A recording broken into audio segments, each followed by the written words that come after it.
I'm lucky enough to be very restless. At least some people call it ADD. And I was very good at leaving my business. After the first 3 months, we hired a manager because those stores used to drive me nuts. They were very hectic and nerve-wracking. And my job was really, because of my restlessness, and I could be in the moment, was going store to store to store, looking for what people are doing right and exploiting it. Could I make a lot more money discovering some cool new idea than hovering in that office worrying about stuff? And I was working with very capable people that knew how to run the business very well. I had good financial controls, but my job was always looking for ideas to make it better. And I used to define my job that everything went beautifully without me, but whatever I did every day, I made it better. You're surrounded by success. I was thinking about a washing machine. A washing machine weighs maybe 150 pounds. You buy it for $750. Isn't that an amazing thing? $5 a pound. You get all those little parts. It never seems to break. Isn't that kind of amazing thing how you get that whole washing machine for $5 a pound? Isn't that kind of a cool deal? Are you aware that you are surrounded by success? Every time you're buying something is a successful endeavor. Do you see the success around you? Are you obsessed with making money from the success around you? Are you obsessed with what's wrong? Like you could sit in your office and... Now you all have a great cop-out.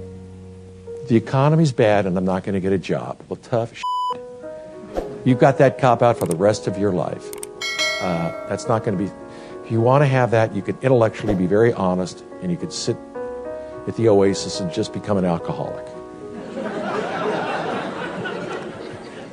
I mean, really, you have that intellectual option because you say the job market's bad, I'm just going to go to depression. Isn't that fair? That's an honest response. But I would say maybe you ought to just think about all the gifts you have and say the world is successful. I want to be part of it, but I don't want to work for other people, maybe. That's, I think, why you're here. Is that right? I'm really lucky. I can't read well. I have no mechanical ability. I was held back from 2 grades. I was expelled from 4 high schools. I was graduated 8th from the bottom of my class of 1,200. I figured out how to go through college because I didn't really want to get drafted. And if you think of it, school's like a system, isn't it? And for me, I couldn't do it their way. I'm a 3rd grade speller. I had to do it my way. And I think that getting through that system prepares you for life and how to get through that system. And when you think of it, business is really defining, making your own rules to a certain extent. I don't know nowadays if rejection is part of your everyday life.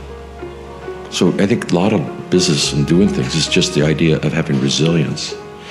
I'm going to ask y'all a question. If your little 5-year-old comes to you with a painting from school, what are you going to say? Good. Absolutely the worst thing you can say. Because what you do by saying good job is you teach a child to please others rather than please themselves. What you might want to say is, tell me about the painting and why did you do it? But I think we're producing, I don't know if today people are risk takers. They want a lot of attaboys. You have to get it from within sooner or later. So I'm not sure. Can I amplify it a little bit? Absolutely, please. Here I am. I'm at USC, and it's really not complicated. I saw all these people in line Xeroxing. What a discovery. If they're Xeroxing at USC, why wouldn't they Xerox at Santa Barbara? Was this such research? I didn't invent the Xerox machine. They were just in line Xeroxing. And at one point, I mean, all the customers could see I had a lot of customers in line. My own workers could see how much money I was taking in. And I was in we expanded every college in America. And what always baffled me is why I didn't have more people across the street competing with me. And I think even back then we were risk takers, but look back on your grandparents. If your grandparents had seen that I had something good with customers in line, do you think they would have been out there competing with me in a heartbeat? So I'm not sure risk-taking is as rewarded as it should be. You fall in love with somebody here, you don't love them here, what happens? You get a stomach ache here. Where do you fall in love? With your stomach.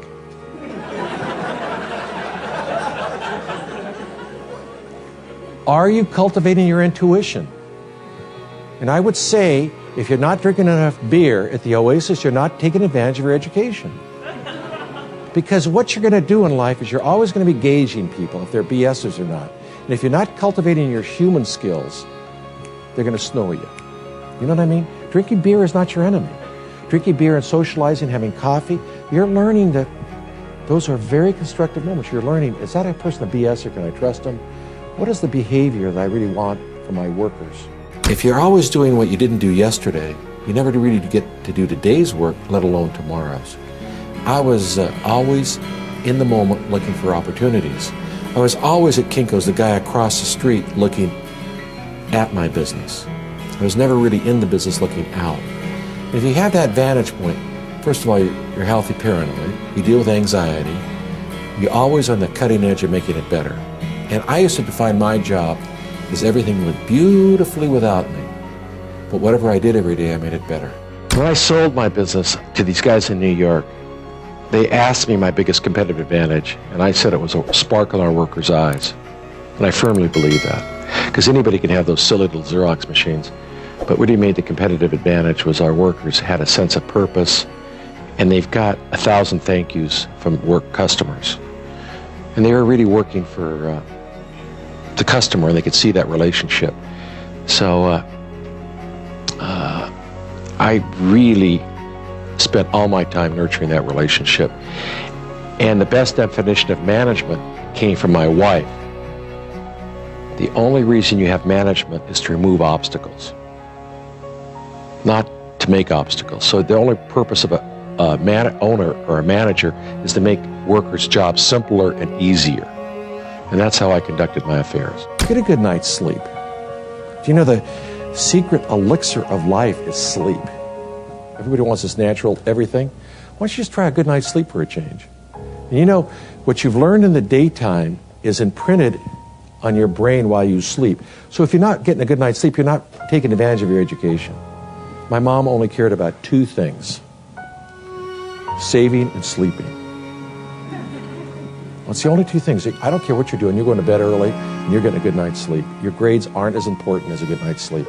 The only thing you have is trust. What is the most important thing a child wants? A predictable environment from their mother. That's called trust. What's the only thing you want from a teenager? Trust. What's the only thing you want from a worker? Trust. Doesn't a worker say, well, I want to be trust that you can pay me? Trust is all the qualities of leadership. Isn't that, when you break someone's trust, isn't that, life's all about trust. There's only one word. And so I had no choice, as much as I'm paranoid, I had to trust people. I trusted people because I wasn't capable to do things myself. We had to incorporate in the philosophy of our company, the values, the real value statement of what we're all about. The idea of work, love, and play. To be successful in life, you have to have three things in balance. If not, how would you run a 24-hour-a-day business if you didn't have a balance in your life? You follow me? I mean, you'd have a nervous breakdown if you were just a workaholic, wouldn't you? So, I think to be successful, you have to have all three, and you'll be more successful if you strive for balance in your life.